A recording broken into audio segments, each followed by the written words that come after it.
Atenção! Começa agora uma teleaula de Física do ensino médio. Você vai assistir a teleaula de número 5. Bons estudos!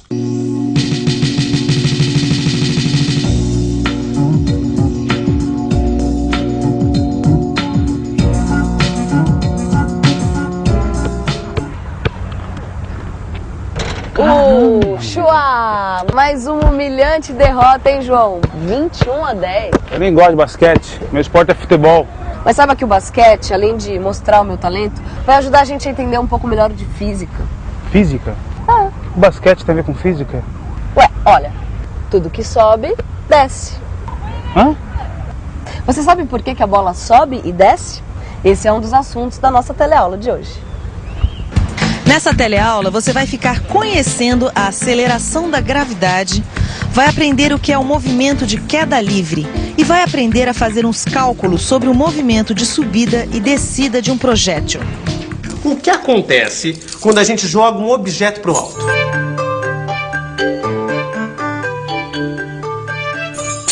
Essa é uma pergunta que intriga a humanidade desde a época dos gregos antigos. Ela só começou a ser respondida mesmo por Galileu Galilei.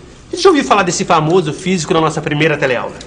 Galileu criou uma experiência para verificar a queda de dois corpos com massas diferentes. Ele chegou a uma incrível conclusão.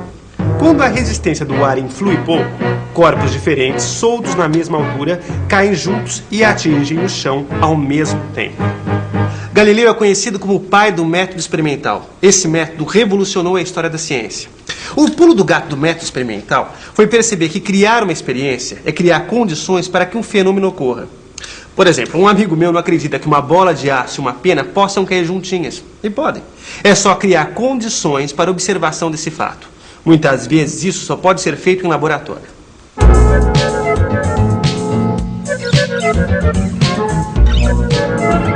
Vamos ao laboratório. Já sabemos que a atmosfera influi no movimento de queda dos objetos. Então, para controlar esse problema, precisamos eliminar a atmosfera. Isso é possível usando o tubo de vácuo. Nossa, o que é isso? É mais uma das maravilhas do método experimental, Rosinha. Olha só, é uma foto que mostra as posições sucessivas de duas esferas de massas diferentes caindo dentro de um tubo de vácuo. Olha, repare que as duas esferas ocupam sempre a mesma posição em cada instante. Ou seja, as duas esferas estão caindo juntinhas, Rosinha. Como disse Galileu. Exatamente. Agora preste atenção em outra coisa importante. Para se chegar a essa foto, foi usada uma lâmpada especial chamada estroboscópica, que ficava piscando em intervalos de tempos iguais. Quer dizer, para ir de uma posição até outra, as esferas levaram sempre o mesmo tempo. E repare que a cada intervalo de tempo, a distância percorrida pelas esferas vai aumentando. Você consegue dizer o que está acontecendo? Mesmo intervalo de tempo e distâncias cada vez maiores. Vamos pensar um pouco? Vamos pensar um pouco. Peraí, eu já vi isso na última teleaula. Se os corpos estão percorrendo a cada intervalo de tempo distâncias cada vez maiores, então já sei, a velocidade deles está aumentando. Raciocínio perfeito. A velocidade está aumentando, logo existe uma aceleração. Mas isso é só o começo. Repare nessa foto que ao lado da esfera, Rosinha, tem uma régua. E o intervalo de tempo entre uma posição e outra é de 1 sobre 30 segundos, ou 1/30 de segundo. Bom, agora nós podemos fazer algumas medidas e fazer uma tabela. Tabela que você vai encontrar no seu livro de estudos.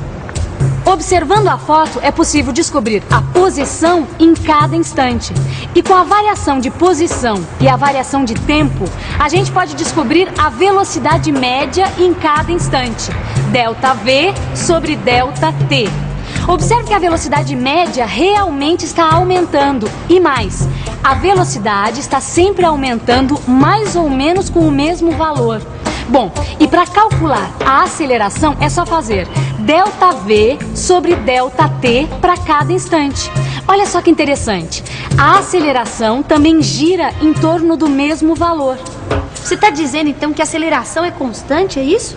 Exatamente, Rosinha. Segura aqui para mim, por favor. Olha, se a gente medir a aceleração várias vezes e com bastante cuidado, a gente vai chegar ao valor aproximado de 9,8 metros por segundo ao quadrado.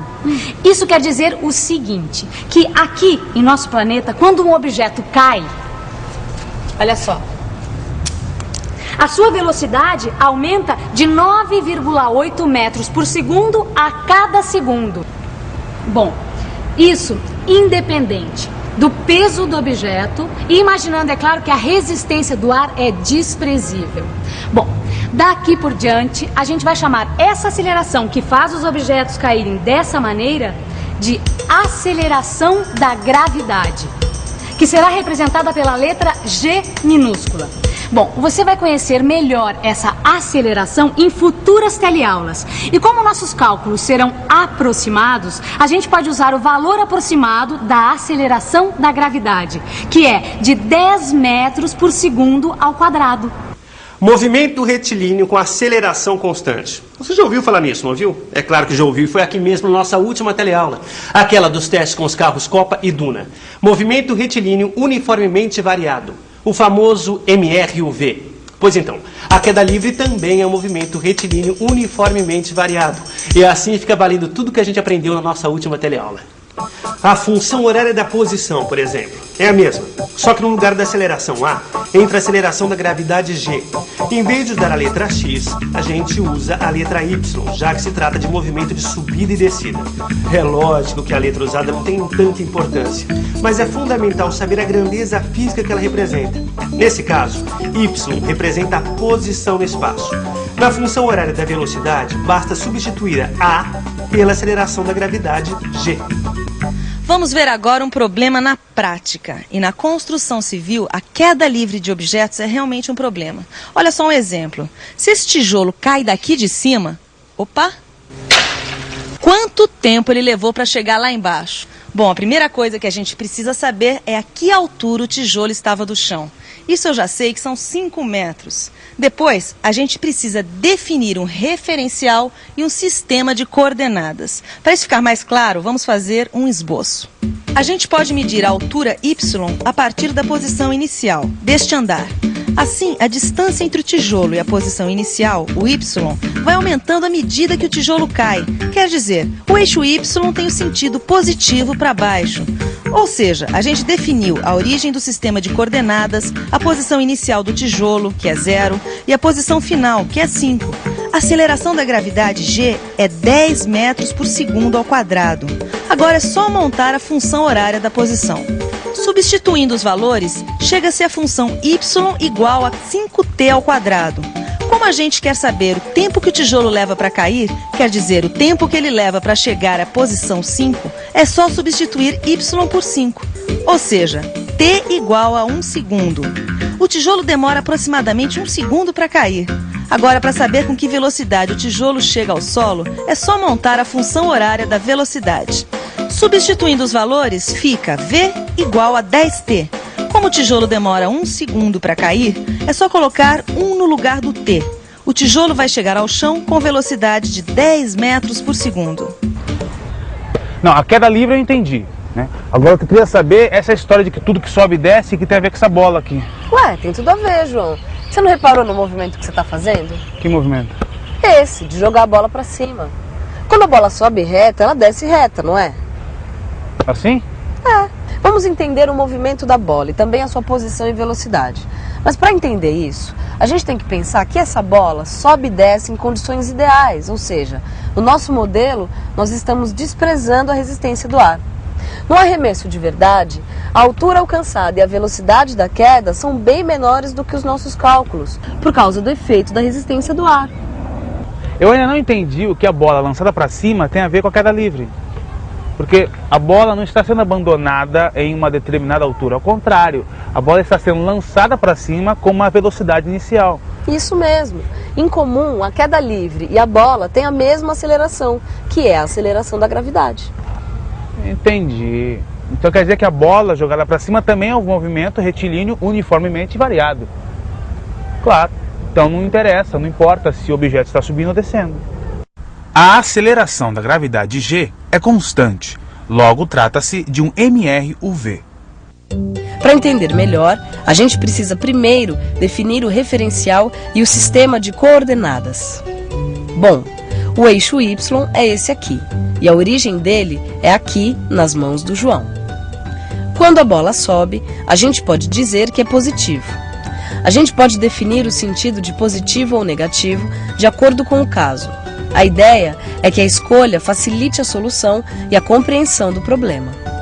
De acordo com esse sistema de coordenadas, o y0 é a altura inicial e é igual a 0. E como a gente viu, a aceleração da gravidade g é 10 metros por segundo ao quadrado. 10 não, menos 10. Isso mesmo! Como a gente orientou o eixo das coordenadas positivamente para cima e a aceleração da gravidade é para baixo, então g é negativo. Isso porque a aceleração da gravidade é um vetor que está sempre apontado na direção da Terra de cima para baixo, né? O seu sinal depende de como a gente orienta o eixo de suas coordenadas. Mas o importante aqui é perceber que, sendo a velocidade inicial para cima e a aceleração para baixo, o que acontece? À medida que a bola sobe, a sua velocidade vai diminuindo e diminui 10 metros por segundo ao quadrado ou 10 metros por segundo a cada segundo. Quer dizer que quando a bola voltar ao chão, a posição vai ser igual a 0 de novo, é isso? Exatamente, porque tudo que sobe desce. Bom, no seu livro de estudos você vai encontrar gráficos em função de tempo, posição, aceleração e velocidade, para entender melhor o que afinal significa essa história de jogar uma bola de basquete para cima. Aliás, falando em entender melhor, que tal uma boa revisão? E atenção, se liga aí, que é hora da revisão. Nessa teleaula, você aprendeu que na superfície da Terra, os corpos caem com uma aceleração constante, a aceleração da gravidade, que vale mais ou menos 10 metros por segundo quadrado. E aprendeu que esse movimento é chamado de queda livre. Viu que é importante fazer um esboço dos problemas, definindo o seu referencial e a posição do sistema de coordenadas. Assim, com o sentido positivo e negativo bem definido, a gente não se atrapalha com os sinais da velocidade e da aceleração. E viu também como calcular o tempo de subida e descida de um projétil, sua velocidade de retorno e ainda a altura máxima alcançada. Não deixe de ler no fim da aula 5 do seu livro de estudos um resumo sobre tudo isso que a gente falou aqui. Não deixe de estudar porque vem mais informação por aí. Até a próxima!